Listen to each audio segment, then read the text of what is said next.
Hola, qué gusto saludarlos, queridos amigos y amigas.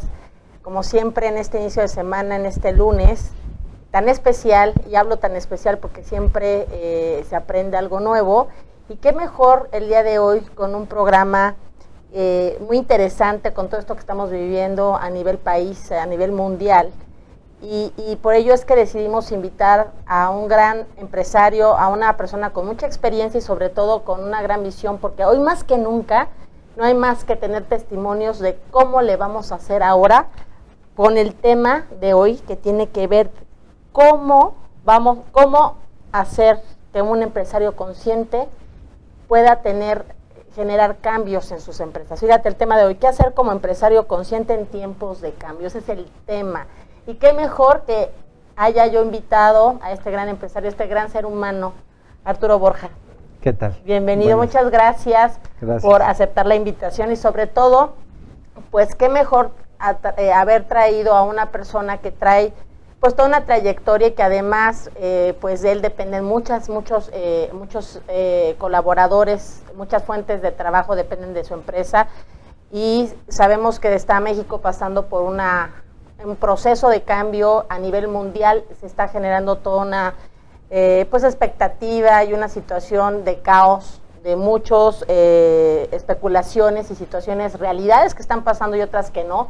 Sin embargo, ¿esto a dónde nos va a llevar? Y para ello hemos invitado a Arturo, que voy a leer su experiencia, y vamos a estar con mensajes, vamos a estar llevándoles como siempre herramientas y sobre todo orientándolos desde nuestra experiencia para que ustedes puedan estar más tranquilos y sobre todo más enfocados que nunca en estos momentos de cambio. Y para ello, pues quiero comentar que Arturo Borja tiene 20 años como empresario, es licenciado en la administración por el ITAM, también tiene una maestría en economía de negocios en el TEC de Monterrey, ha estudiado cursos diversos en Wharton, Colombia, sobre estrategias de liderazgo en equipos de alto desempeño, además de tener diplomado en mercadotecnia en el ITAM, su empresa que se llama Ejecutando Ideas, tiene el ISO 9001 y 2005, y además, a pesar de todos estos cambios, su empresa está dentro de las 100 mejores, como miembro de las 100 mejores empresas mexicanas.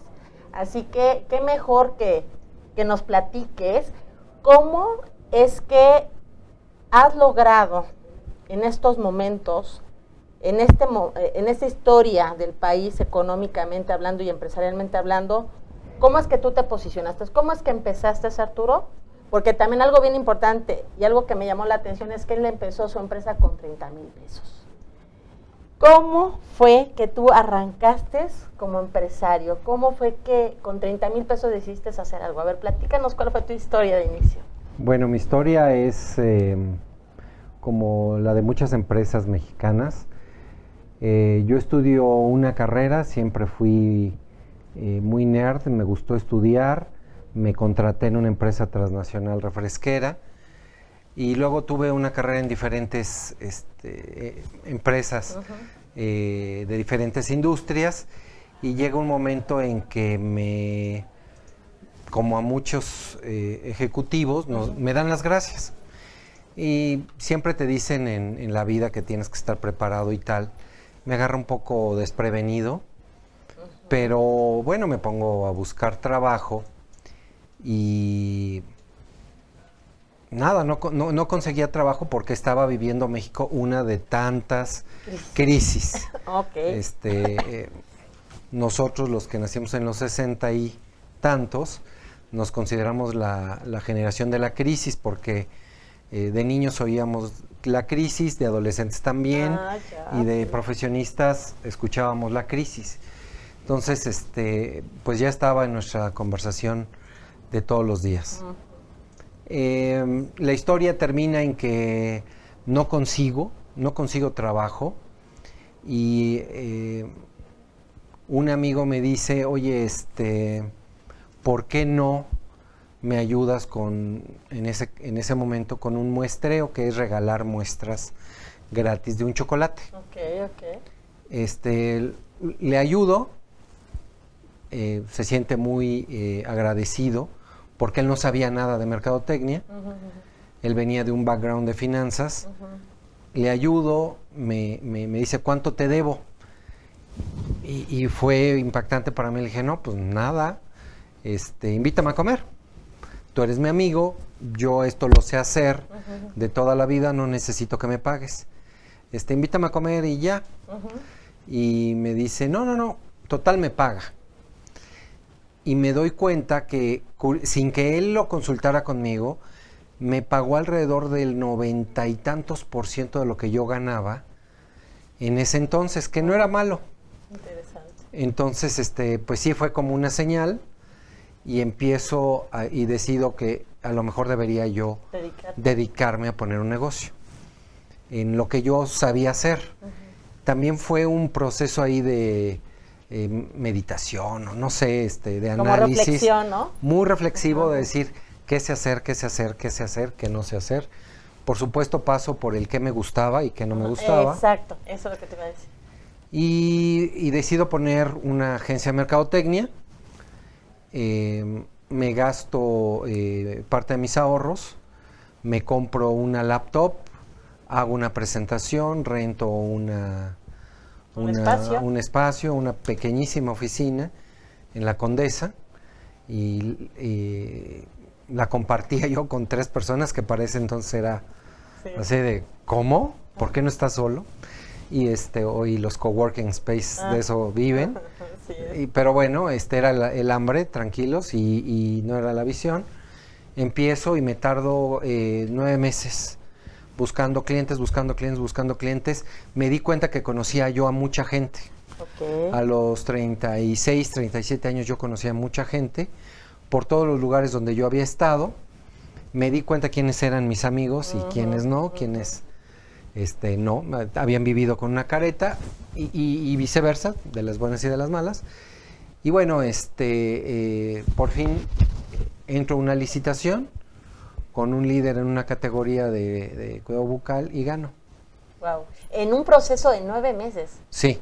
Y además ve qué interesante, 9 meses de gestación, de gestación, ¿no? Es curiosísimo.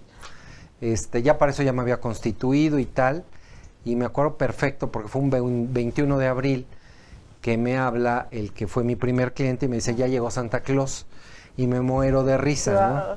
Ya llegó Santa Claus, ganaste tú la licitación, te espero no sé qué día, y claro que sí. Y de ahí para adelante fue un proyecto, una idea, y la manera como lo estructuré, lo que hizo que se quedara, se quedara, que ganáramos.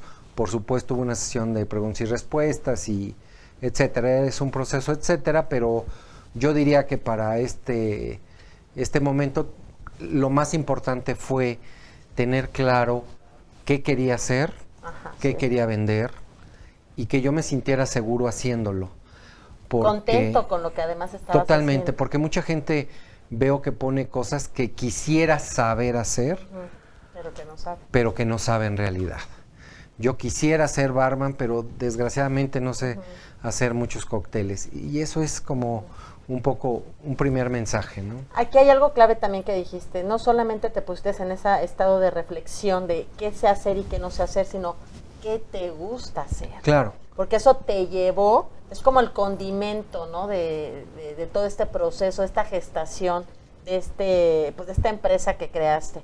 Ahora bien, ¿qué retos te presentaste? Hablas de, tenías contactos, fuiste a verlos, te encontraste con rechazos, muchísimos. ¿Cuáles fueron los principales retos negativos que tuviste que enfrentar al emprender un negocio en momentos de cambio y en momentos de crisis? Porque fíjate lo que me dices, ¿no? México siempre se habla de crisis, desde la época de los 60 y tantos, y seguimos en el 2020 siguen hablando de lo mismo. ¿Qué fue lo que te hizo ver cómo emprender a pesar de estos momentos de adversidad, esos escenarios difíciles de los que se hablaba? Yo creo que el saber lo que estabas haciendo, fundamentalmente, aparte que tenía yo claro qué sabía, qué quería, lo más importante es la voz del mercado, porque yo tenía una idea inicial y no fue la que terminé vendiendo. Eso también pasa para que es un canal para emprendedores. mucha gente cree que si quiere vender una taza blanca, yo solo vendo tazas blancas, ya hazle como quieras. Y creo que es al revés. Cuando vas y vendes tazas blancas, es el inicio de la conversación. Ok. El inicio de la conversación es, yo creo que tú necesitas tazas blancas, pero dime, ¿qué quieres? ¿Qué necesitas? ¿Por qué? ¿Qué problemas tienes? Y en la medida que ejercitas el oído y no la boca, y no la voz, empiezas a encontrar de verdad la voz del mercado. Ese es uno de los momentos en donde aprendes a escuchar. Yo empecé con un proyecto que se parece al actual, pero se parece muy poquito, porque en realidad quien me dijo qué quería era el mercado. Más a la derecha, más a la izquierda, más verde, más rayado, más de puntitos, en fin, pero no era lo que a mí me gustaba en un sentido estético, era lo que el cliente necesitaba. En la medida que tú puedes cumplir con la necesidad del cliente en cosas tan complejas o simples como entregar a tiempo y saber decir no, empiezas a crear un nombre y sobre todo yo que vendo un servicio profesional que es la mercadotecnia, es muy importante generar confianza. Ok, eso es el lazo de confianza, no solamente lo generas, sino es porque lo tienes. Y fíjate, estamos hablando que tus bases para arrancar un proyecto en un momento de crisis fue tu propia confianza.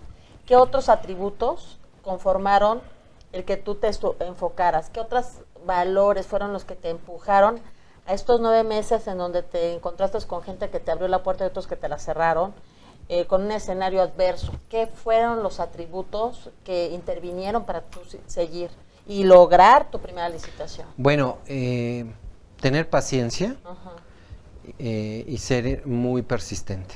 Si no tienes paciencia, si tú crees que el largo plazo no existe, pues estás perdido como empresario.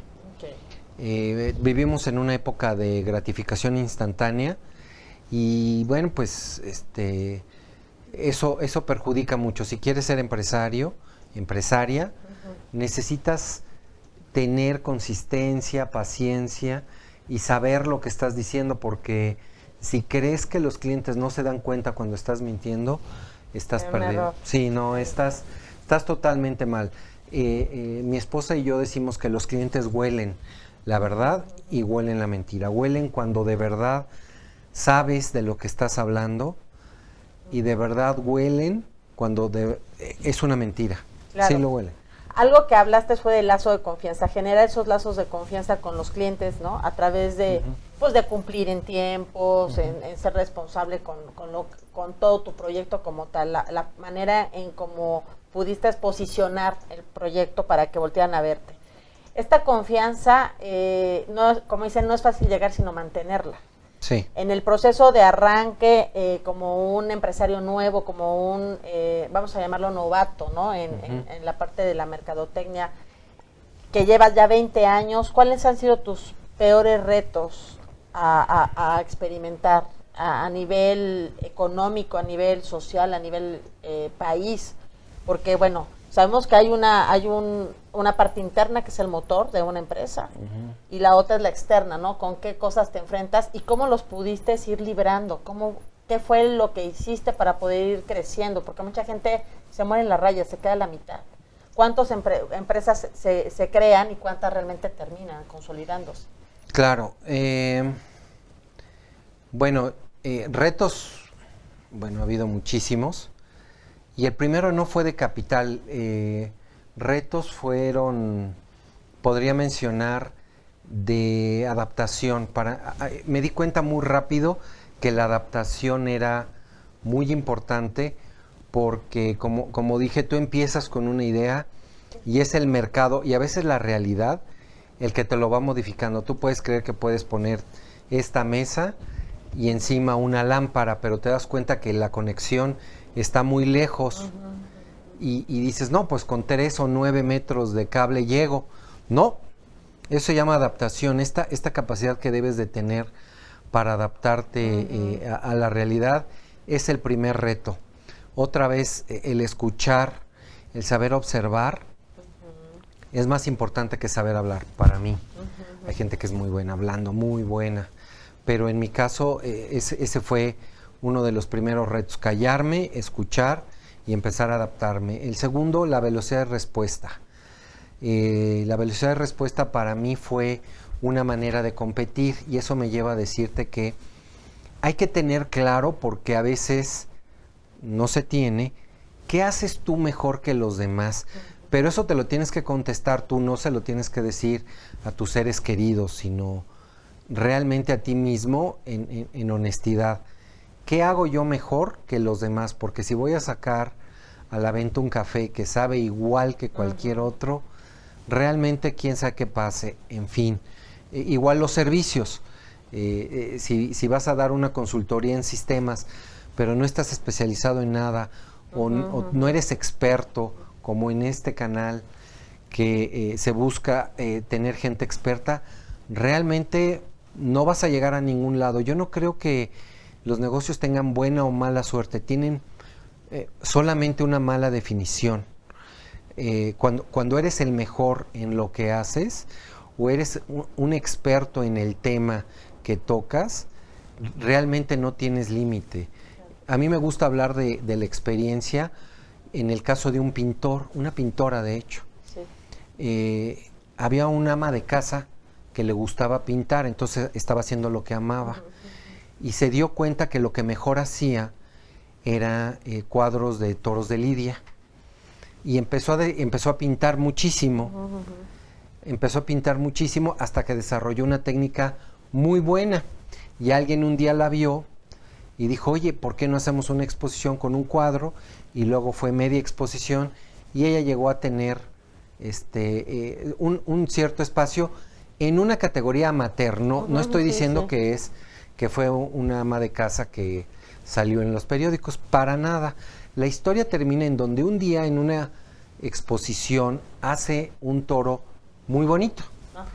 Iba una persona y le dice, oiga, me encantó el cuadro del toro muy grande que tiene en la esquina. Este es el único que tiene, ¿no tiene más? Uy, le dice, sí, señor, claro. Tengo muchísimos cuadros porque me gusta mucho lo que hago y tengo muchos cuadros de toros. Dice, ay, los podemos ver. Hacen una cita, los va a ver, se los presenta. Y alguien que tenía experiencia y gusto por hacer algo, los vende todos. Le dice el señor, se los compro todos. Wow. Resulta ser que él era un ejecutivo de un banco en Nueva York que utiliza un toro como logotipo. Entonces le sirvió como decoración a sus oficinas. Wow. Mira qué interesante. Entonces, yo creo que esto tiene muchos mensajes desde donde lo veas. Si de verdad eres bueno en lo que haces, pero también lo amas, se conectan las cosas de una manera, podría decir mágica, no, pero sí. Sí se conectan las cosas, y ese ejemplo siempre me gusta repetirlo porque no podrías haber creído que una ama de casa vendiera todos sus cuadros, porque no era su ambición, pero amaba lo que hacía y era muy buena.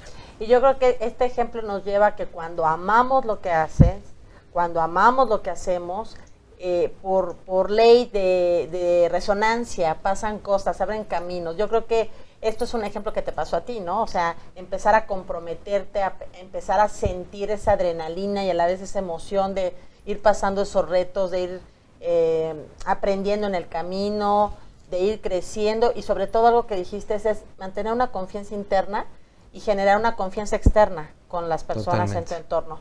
Ahora, yo te quiero hacer una pregunta. Los cambios que tú has tenido en este andar como empresario y de empezar tú solo, ¿con cuántos empleados empezaste? Uno. Solo una secretaria. Ah, ok, bueno, tú y la secretaria. Ahora, ¿cuántos colaboradores tienes en tu empresa? 4,000. Fíjense nada más, o sea, es impresionante la cantidad de expansión que has logrado y sobre todo cómo mantener el control o cómo poder mantener esa templanza en estos momentos en donde mucha gente se friquea, en donde mucha gente duda.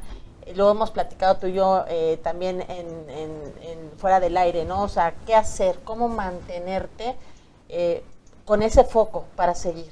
Porque mucha gente, y digo, no dudo que el miedo, ¿no? El tema de los miedos, las dudas, son los que a veces generan boicoteos, pero ¿qué has hecho para seguir creciendo a pesar de todos estos tiempos de crisis que ya es de moda en México por mucho tiempo? Y lo que falta, sí, yo creo que no está mal sentir miedo. El problema es qué haces con él. Si te paraliza el miedo, si no sabes manejarlo, ese es el verdadero problema. Okay. Si te inundas de pesimismo, de pensamientos negativos, de fatalismos, entonces efectivamente no vas a llegar a ningún lado. Punto número 1. El que haces con el miedo, pues te tiene, bueno, en mi caso, voy a decirlo así, te tiene que provocar acción, te tiene que provocar reflexión. ¿Qué hago? ¿Qué puedo hacer? ¿Cómo puedo innovar? La innovación, aunque esté un poco de moda, tiene que ver con seguir adelante, tener la sensibilidad y ser un poco más crudo consigo mismo y estar más cerca con los clientes actuales o potenciales. Sí. De bueno, de verdad, ¿tú qué quieres? Dime la cosa más loca que tú necesites y que no dudarías en comprarme. Creo que va por ahí, porque si nos quedamos en el mundo se va a acabar, pues sí, se va a acabar el negocio. Pero si estás de verdad cerca con los clientes y tienes la capacidad de comunicarte con ellos y escuchar y obtener la información que de lo que de verdad ellos necesitan, pues eso te va a decir hacia dónde irte. Probablemente vas en el camino correcto, sí, y necesitas ajustar pocas algunas cosas, o probablemente debes de dar un golpe de timón. Todo depende en qué industria estás. Si te llamas Televisa, pues sí le tenías que dar un golpe de timón con la nueva tecnología. Sí. Curiosamente Netflix vale más ahora, hoy, ¿no? que una televisora que tiene tantos años, ¿no? Sí. Solo por hablar de tecnología, ¿qué tan actualizado conoce a tu competencia? Hay métricas y formas de medir tu situación empresarial. A mí me gusta mucho el diagrama de Porter, aunque es muy criticado, es muy práctico, es muy sencillo, y debes de partir de algún lado. Hay productos sustitutos que puedan amenazarte, tus competidores tienen mejor posición financiera o competitiva que tú. ¿Cómo está la tecnología? ¿Hay tecnología que tú puedas aprovechar o hay tecnología que te pueda sustituir? Tu propio estado financiero es bueno, malo, regular. ¿Por qué? Es todo un estudio, ¿no? Es un estudio completo. Yo aquí también algo que veo en ti es, bueno, la preparación que tienes, la preparación académica, pero también algo muy importante es volverte como estratega. Y digo, lo dices aquí en tu currículum, en equipos de alto desempeño, que es buscar la estrategia, buscar el cómo sí se hacen las cosas. Sí, claro. El cómo sí, aquí no hay opción, es el cómo sí, y poder lograr entrar a esa parte profunda del cliente para poderle sacar, incluso la misma respuesta te la va a dar. Hay personas que no se ponen en el lugar del cliente, sino simplemente quieren vender. Y algo que tú dices es saber escuchar para saber y conocer la necesidad que el cliente busca para podérsela brindar. Claro. Mira, has tocado muchos temas. En la última certificación que tuvimos en el 2019 con las mejores empresas mexicanas, Deloitte tiene una parte que le dedica muy profunda al conocimiento con los clientes. Entonces, para darte esta certificación, te pregunta qué tan cerca estás del cliente, cómo lo mides, cada cuándo, por qué, y cuando te da una respuesta, ¿qué haces con la respuesta? A mí me parece que esa metodología es muy interesante, porque en la medida que la vas contestando, en la medida que vas pudiendo satisfacer esta situación, te quedas más tranquilo, tienes menos miedo. Nosotros tenemos la costumbre de conservar a todos nuestros clientes promedian casi 20, casi 12 y casi 9 años con nosotros, hablando de las 3 primeras, y es basado en que estamos sumamente cerca, pero en serio, de los clientes, pero no a la antigua, porque hoy es un mito que la gente crea malamente, que los clientes se conservan con una comida, con un café. Eso no es cierto. Esa época ya pasó. Yo creo que en el México de Pedro Infante funcionaba. Hoy no. Hoy te puedo decir que las empresas que valen la pena ni te permiten que les invites a comer. Esta es una política que tienen prohibida. Es correcto. Entonces, regalos. A lo mejor hay mucha gente que no lo sabe, pero las empresas AAA ni te permiten ni regalos, ni que los invites a comer. Entonces, cuando yo digo, ¿cómo vas a estar cerca?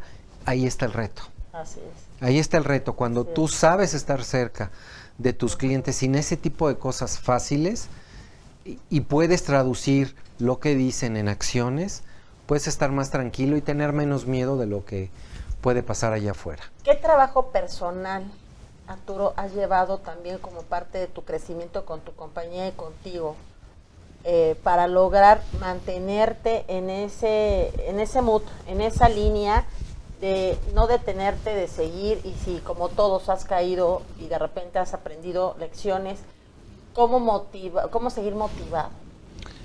Bueno, el cómo es complicado, pero bueno, si lo tuviera que decir reducidamente, sería primero cuando dices que te dedicas a algo que te gusta, es porque hay momentos en que estás harto, por muchas razones, de fuera y de adentro, familiares, objetivas y subjetivas.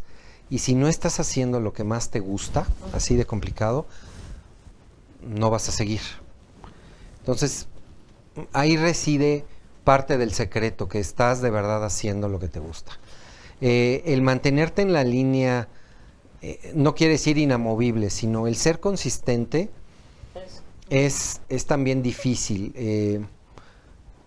¿Qué significa diversificarte? Creo que los que venden de todo no logran nada, pero los que se vuelven especialistas o los mejores en su categoría son los que pueden empezar a aspirar a algo.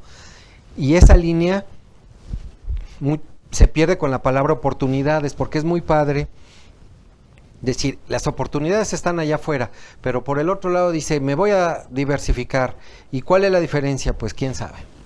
¿Y cómo amarra con lo que yo hago? Ahí es donde se pierde el foco, ¿no? Ahí se pierde todo. No puedes hacer, no te puedes ir al extremo de cambiar de la noche a la mañana, dar un giro de 180 grados y por el otro lado dejar pasar oportunidades. Creo que es una línea muy delgada y tiene que ver mucho con el corazón, tiene que ver mucho con la intuición, tiene que ver mucho con la panza, digo yo, con la intuición.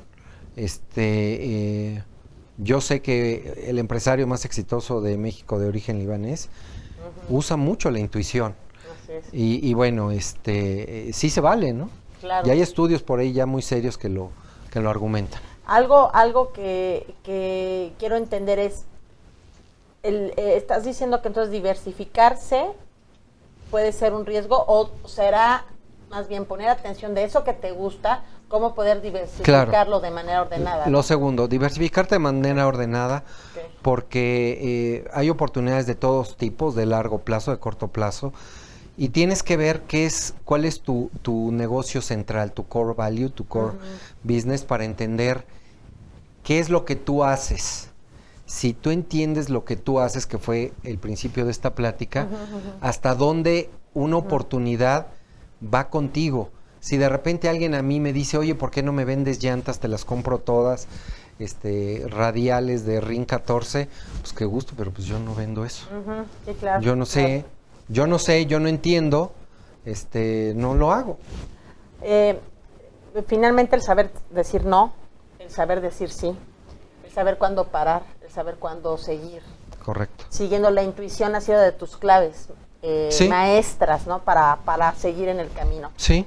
En estos momentos, en donde incluso el año pasado te sacaste este galardón, este premio de los miembros de las mejores empresas mexicanas, 100 de las mejores empresas mexicanas, ¿qué filosofía es la que manejas en tu compañía? ¿Cuál es la filosofía principal de la compañía? Muy sencillo, y lo tenemos, es parte de la bienvenida a la gente.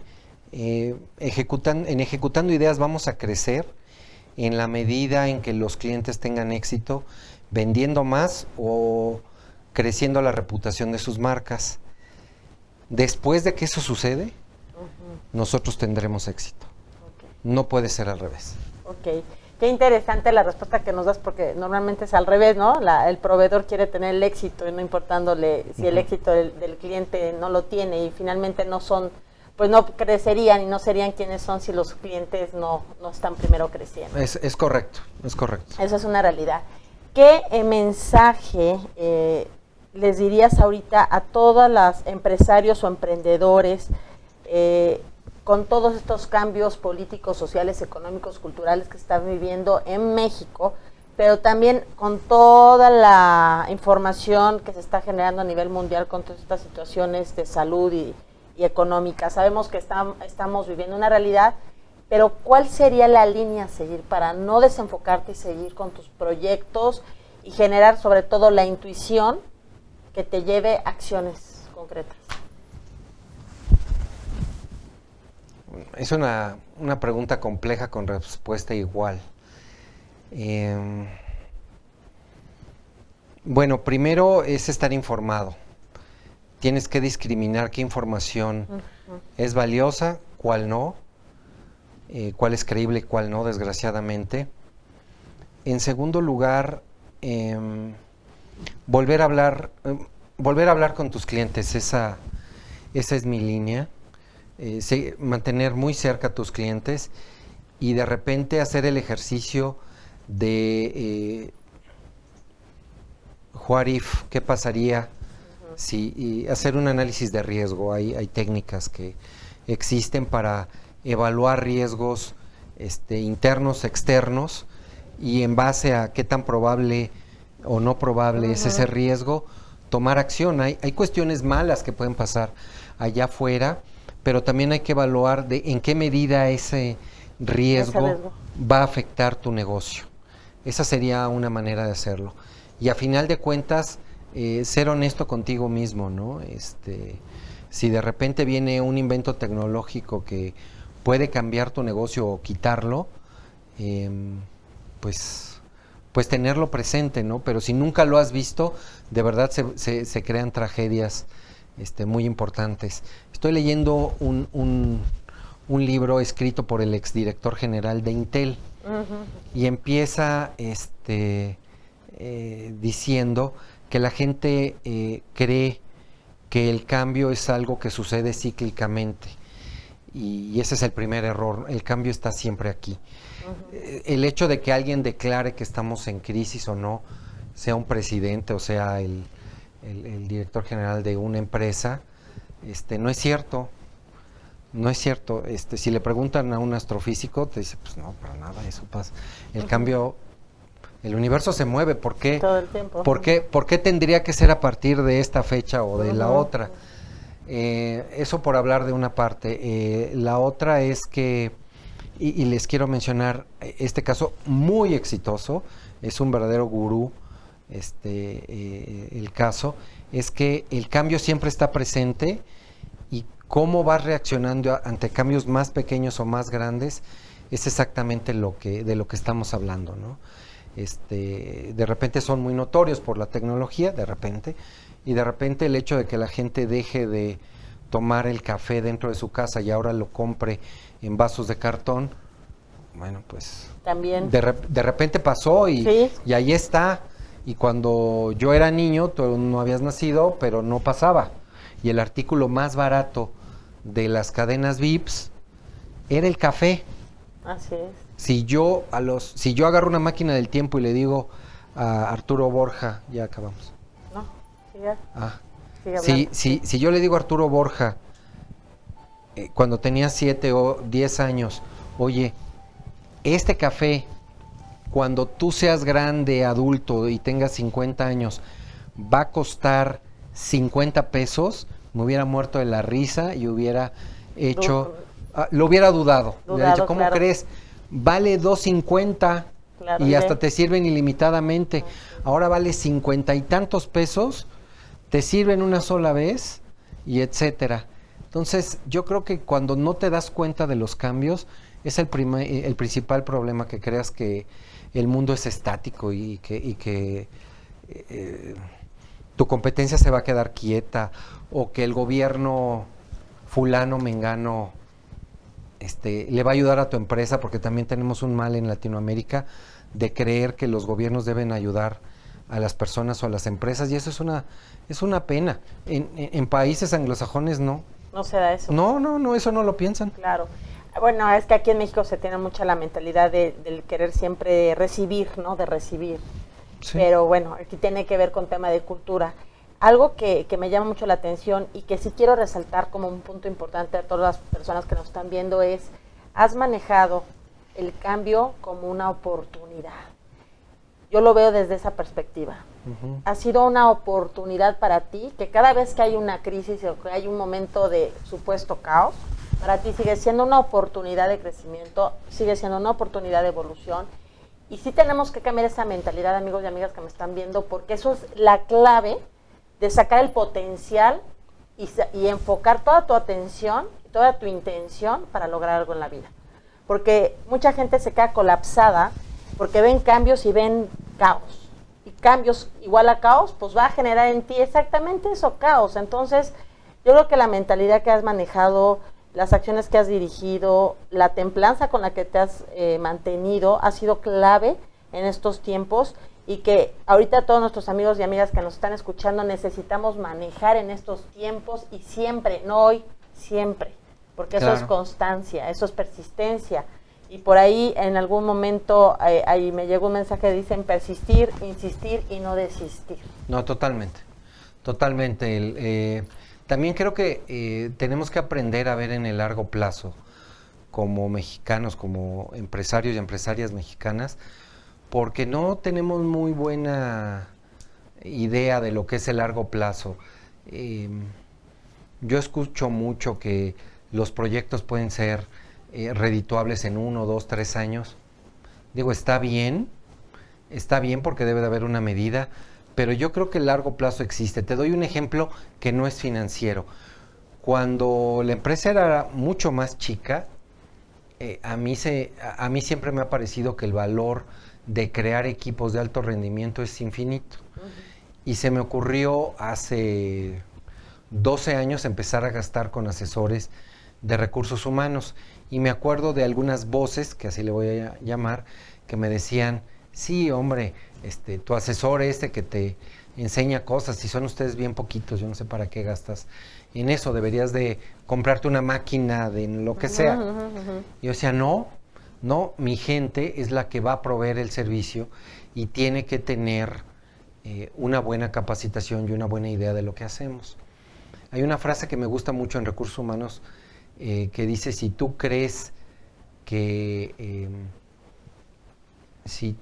la capacitación es costosa, imagínate la ignorancia. Claro. Y la verdad es cierta. La verdad es cierta. En México lo primero que le cortamos es a lo que te ayuda en el largo plazo, que es la gente y la comunicación masiva. Eso es a lo que yo me refiero por visión de corto plazo. Entonces, si no vas a cuidar a tu gente, no vas a ser capaz de dar un buen servicio, porque en mi caso son servicios, entonces no esperemos nada en el futuro. Esa es parte de lo que yo te comentaría. Pues Arturo, te quiero dar las gracias, como siempre, por acompañarnos, por haber dado este mensaje, porque nos dio claves sumamente importantes y sobre todo un testimonio de que sí se puede, de perseverancia, de constancia, de intuición, dio muchas claves, por favor. 20 años no es poco, estamos hablando de toda una trayectoria y sobre todo, verle la cara, ¿no? De a pesar de todo, seguir con esa emoción, con ese gusto de disfrutar lo que hace en su trabajo y de aventarse, la verdad, así yo lo voy a decir abiertamente, al ruedo, a pesar de pues tantas cosas que hay que torear. Y la verdad es, la realidad que él tiene de la vida o la realidad que él tiene de su empresa es lo que lo ha llevado. Acuérdense que lo hemos dicho en muchos programas, lo que tú crees, co-creas, somos arquitectos de realidades y bueno, pues tu realidad tú la has creado como has querido y eso lo ha llevado a ser de los 100 mejores empresas mexicanas, eso es un orgullo y algo que también te quiero admirar es la capacidad del conocimiento, de saber saber conocer al cliente, saber conocer la competencia, prepararte, estar preparándote constantemente. Yo creo que eso también es algo muy importante. Gracias, muchas gracias. Que sí, realmente yo no creo que tengo trabajo, yo creo que tengo un hobby y me pagan por ello. Entonces, para mí el dinero no es un objetivo, es una consecuencia. Así es. Cuando el mercado se da cuenta que lo estás disfrutando, cuando el mercado se da cuenta que eres bueno en lo que haces, el dinero es una consecuencia. Desgraciadamente mucha gente no lo entiende, no lo ve y pone por adelante sus propios intereses, sus propios beneficios, y bueno, pues está bien, no pasa nada, nos quedaremos con el mercado quienes lo entendemos al revés. Así es, pues muchas gracias, Arturo. También, si me ayudan a poner en la pantalla Ejecutando Ideas, su página de internet, para todos aquellos y aquellas que estén deseosos de que les puedan promover sus marcas. Bueno, pues aquí tiene toda la experiencia Arturo Borja y Ejecutando Ideas. Si me ayudas, Óscar, a que aparezca en pantalla y puedan ver que es la página www.ejecutandoideas.com, en donde también los pueden contactar. Tienen toda la experiencia para promover sus marcas y toda una serie de, vamos a llamarles metodologías, propuestas de valor. De valor para que puedas tú vender más. Y pues darte las gracias, Arturo, de verdad felicidades por estos nombramientos, felicidades por tu experiencia, por todo lo que contribuyes y sobre todo, ¿sabes qué? Que es algo que sí quiero resaltar, que te sigues ocupando y preocupando porque seguir generando fuentes de empleo. Ahí están las familias, ahí están las mujeres, ahí están los hombres. Sabemos que hoy más que nunca las familias necesitan de esos recursos para poder no sobrevivir, vamos a llamar vivir dignamente, y qué bueno que sigues tú siendo pues un motor como de tantos otros empresarios que siguen generando fuentes de trabajo. Muchas gracias, sí, queridos amigos, gracias por venir, y quiero decirles que el próximo lunes vamos a tener un invitado especial. Por favor, pongan atención, vamos a estar llevando toda una metodología y sobre todo herramientas de crecimiento que los ayuden a modificar, a quitarse esas programaciones, pero sobre todo a ser felices. Acuérdate que de ti depende lo que tú quieres en tu vida. Así que nos vemos el siguiente lunes a las 7 de la noche en el nuevo horario de Conexión Evolutiva. Y sobre todo, Cris Rodríguez, como siempre, todos los jueves, acuérdate, allí en la calle de Mármara, número 385, en la colonia Popotla. Y nuestras redes sociales, Facebook, Conexión Evolutiva, Instagram y YouTube, Conexión Evolutiva. Así que nos vemos el siguiente lunes y gracias. Les mando un abrazo y estamos en contacto. Gracias.